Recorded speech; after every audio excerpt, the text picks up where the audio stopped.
Sitarigan dengan NIM 2103060019 dari kelas PTNA. Nah, di sini saya akan menjelaskan proses sintesis YOL atau kuning telur, proses sintesis albumin, dan proses sintesis kerabang. Adapun tujuan dari pembuatan video ini adalah untuk memenuhi tugas praktikum mata kuliah produksi ternak unggas yang diampu oleh Ibu Tati Fidiana Sari, SPT MP. Nah, YOL tersusun dari kurang lebih 50% air dan 50%-nya lagi adalah protein dan lipid dengan perbandingan 1:2.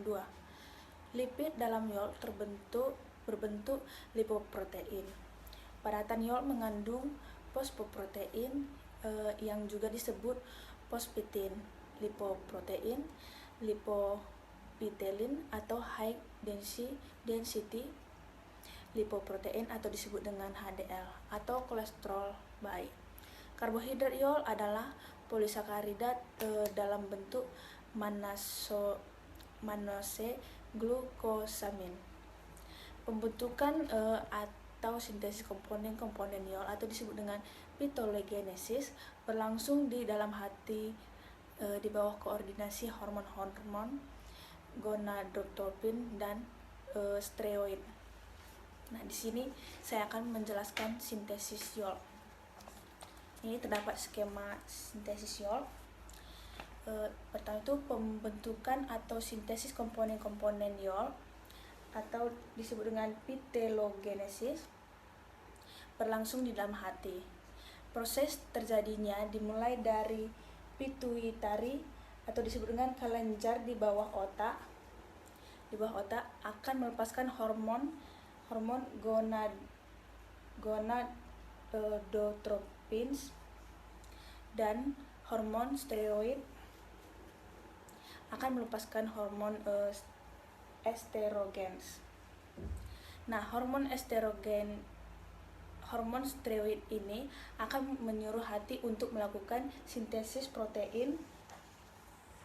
Sintesis protein ini akan dilakukan di dalam nukleus dengan komponen YOL atau yaitu asam amino, fosfor, kalsium, dan lipid. Setelah proses sintesis protein terjadi, selanjutnya akan dibawa oleh darah menuju ke folikel.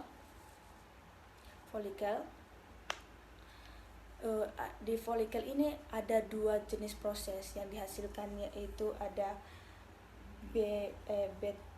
beta lipoprotein. Beta lipoprotein ini yang berfungsi membawa trigliserida, kolesterol, dan lipid untuk disebarkan ke seluruh tubuh. Lalu ada proses pembentukan YOL atau disebut dengan ptyligonin.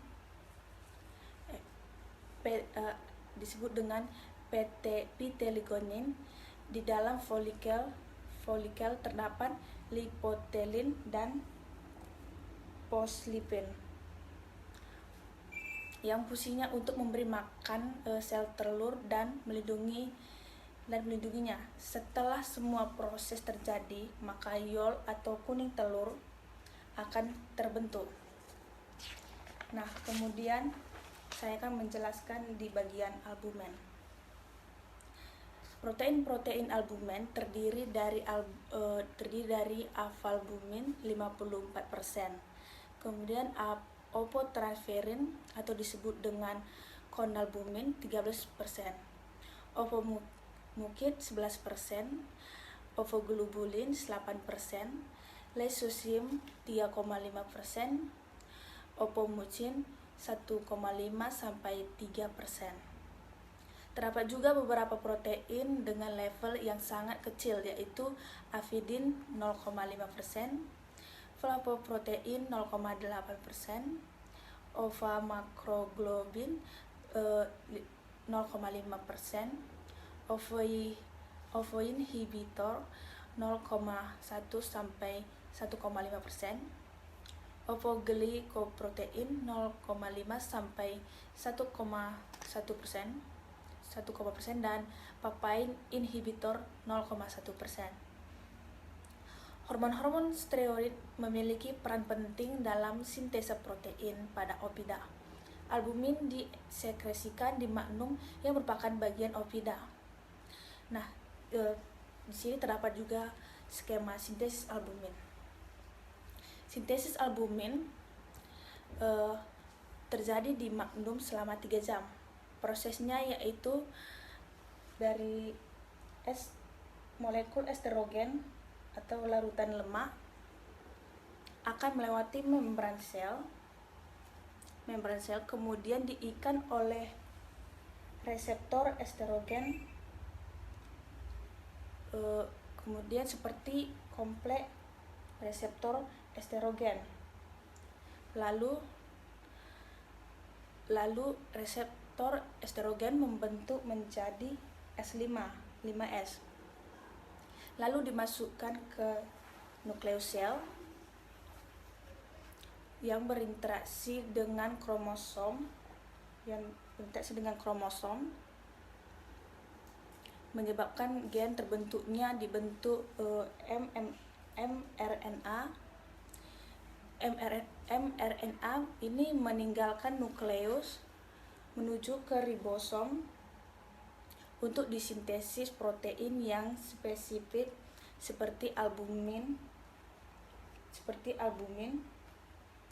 dan asam amino. Nah, kemudian bagian kerabang.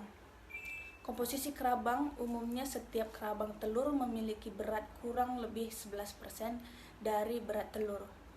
Meskipun sel ini terlihat begitu keras dan menutupi isi telur, tetapi fakta yang sebenarnya cangkang telur ini memiliki pori-pori, berfungsi sebagai pertukaran udara melalui celah pori-pori tersebut.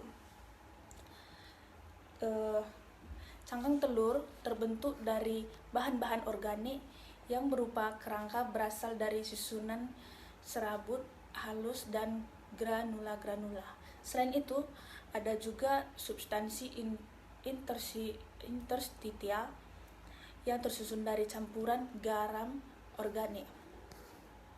Bahan organik ini pembentuk cangkangnya telur meliputi 94% kalsium karbonat, kemudian 1% magnesium karbonat, 1% kalsium fosfat, dan 4% terbuat dari bahan organik terutama protein. Pembentukan kulit telur terbagi 4 bagian utama, yaitu kutikula, lapisan bunga karang, dan lapisan mamila serta lapisan membrana. Hormon steroid dan prolaktin terlibat dalam pembentukan kerabang telur melalui proses yang kompleks yang ditandai dengan peningkatan secara periodik hanya ketika dalam fase bertelur dan meningkatnya total kalsium plasma. Nah, kemudian ini ada skema sintesis kerabang. Sintesis kerabang ini terjadi di bagian uterus. Dalam sintesis kerabang ini terdapat komponen penyusun ion Ca, ion kalsium, dan HCO3.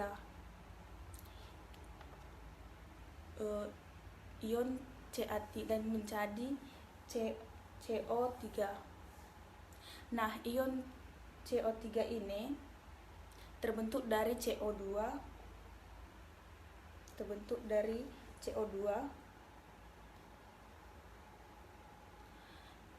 dalam plasma dari darah uterus dengan bantuan H2O.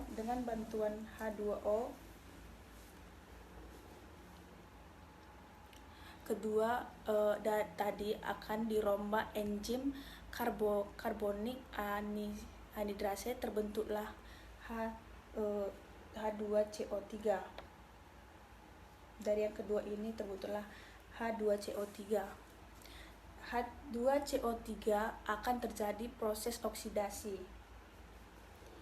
yaitu proses pengurangan atom hidrogen yang tersisa dari CO3 yang tadi. Lalu CO3 dengan ion kalsium dari dalam darah tadi akan bergabung menjadi CaCO3 untuk membungkus kerabang dari telur. Sekianlah penjelasan dari saya. Sekian dan terima kasih.